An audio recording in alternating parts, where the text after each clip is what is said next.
Hey guys, it's Carl Brown from GuitarLessons365.com. Got a highly requested one today. You guys wanted to hear the acoustic version of Live Forever by the great Oasis. So that's what we're going to cover today. Before I do that, please subscribe to the channel, and even if you've already done that, please ring that little notification bell so you'll know that whenever I release a new lesson, which is quite often. All right, so let's take a look at this. We're in standard tuning. Now, Noel Gallagher, he played he did a couple variations of the chords when he usually played it acoustic, and we didn't have any guitar solos or anything like that. So I'm going to show you pretty much what is on the original recording, which he does 85% of that, and then I'll show you some variations that he does if you like the sound of the chords when he plays it live, but he doesn't really do it the same way twice. And then we'll just get through it. So it's going to be pretty quick. First, let me show you the chords to the verse. This is the main part of the song. It's going to start with just a G major chord.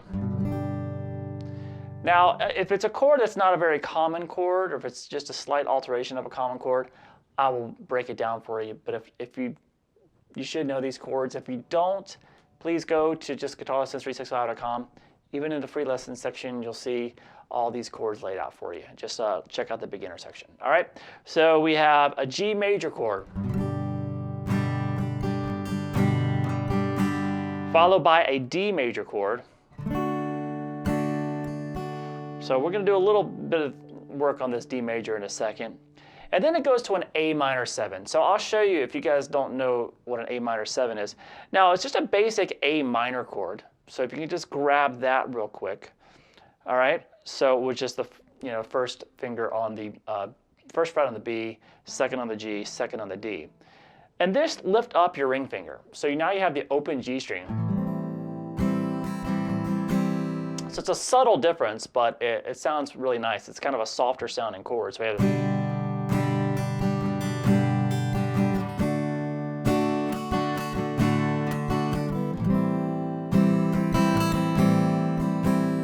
Now that also makes the change to the next chord, which is C major, much easier, because all you have to do, you pretty much got 2/3 of the chord done already. You just need to lay the third finger down at the third fret there on the A string, and you have your C major chord, and then it ends with the D again.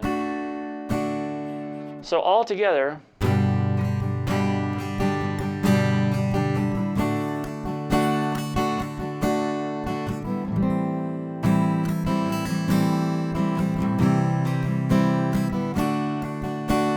and then we'll just repeat, starting over on the G again. All right, now the strumming pattern, I'm not a big fan of, as you guys know if you watch my videos, of really dulling out and having people count out strumming patterns. It's good in the very beginning, it's fine, but for the most part, strumming happens by feel. So what you need to focus on is keeping a consistent eighth note feel here, which means 1 and 2 and 3 and 4 up. Even if you're not hitting the strings, which you won't on every single strum. But we have a down, up, down, up, down, up that's constantly going. If you keep that going in your hand, the pattern itself is just as if somebody just went don, da, da, don, da, don, da, don. Now you said don, da, da, don, da, don, da, don. Just don, da, da, don, da, don, da, don. That's what you want to do. You want to keep this pattern going. Hum that little beat to yourself, dun da da dun da dun da da.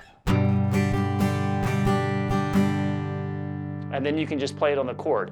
And you're not having to think 1, 2, and 3. You're not thinking that. You're thinking about the left hand, where your fingers are moving to the chords, but at the same time, you're feeling that pattern. If you can hum that pattern to yourself, and then just do it with a consistent motion, that's what you want to aim for. Now, in my the GL365 Guitar Academy, I have a guitar course there called Rhythm Foundations, which teaches you in depth how to do this so you can play any rhythm, any style, single note riffs or whatever. So if you really want to just really focus on feeling rhythms naturally instead of constantly counting them out, which you shouldn't have to do unless it's a very complex rhythm. Obviously, if you're just starting out, it's fine, but you want to get to a feel level of it as quick as possible. So the pattern I'm doing is down, down, up, down, down, up, up, down.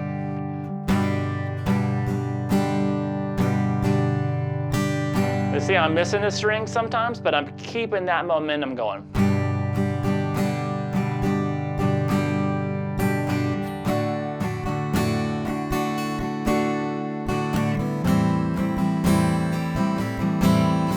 Now, he has a consistent eighth note feel, but he doesn't do the same pattern every time because he's not counting it out. He's just feeling it and running with it. So he'll just play.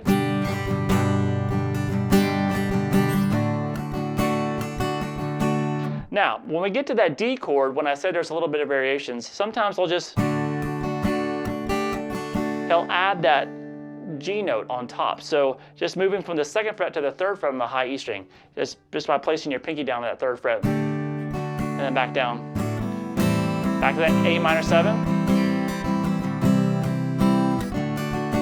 All right, so after we do that a few times, we get to the pre-chorus. Is that maybe I wanna live and die, maybe I wanna live and die.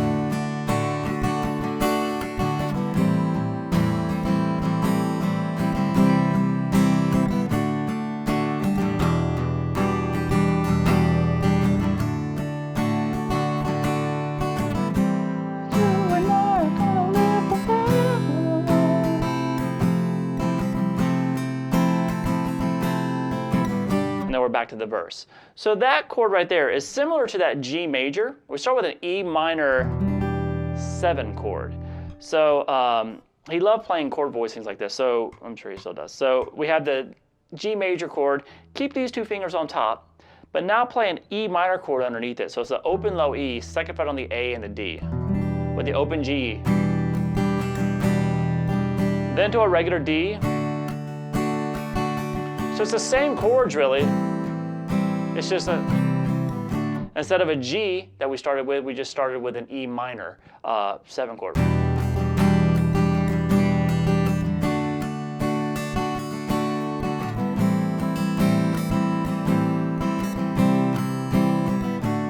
Back to the E minor 7. Now, as we start getting through here, the 2nd time, E minor to the D, when we get to that A minor, that's really, 8 minor 7, it's really the beginning of the chorus.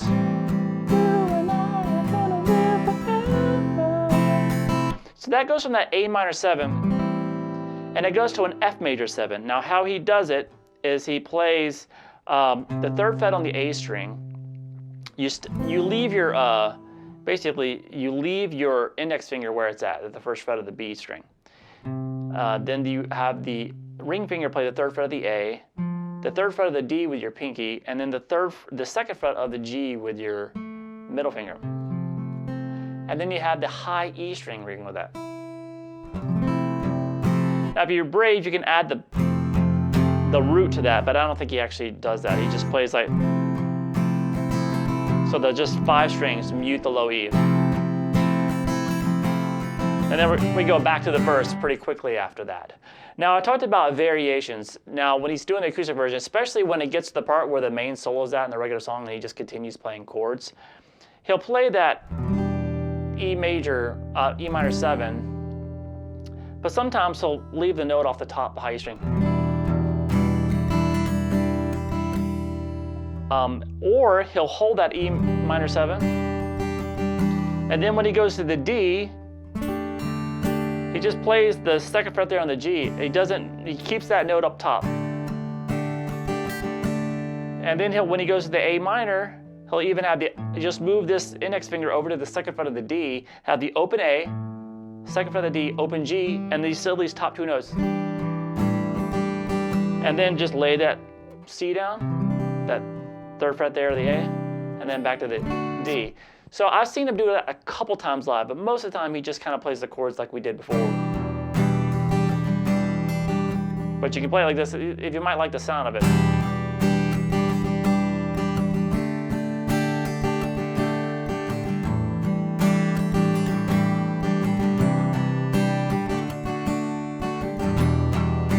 So usually when you hear him do the acoustic version, he might do that, hold those top 2 strings there.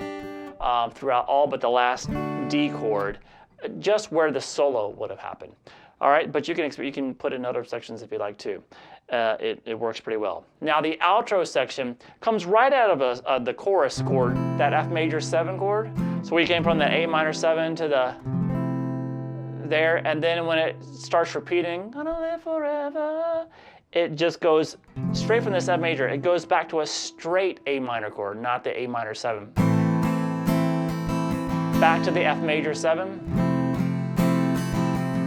And just rotate between those two chords. Gonna live forever. Gonna live forever.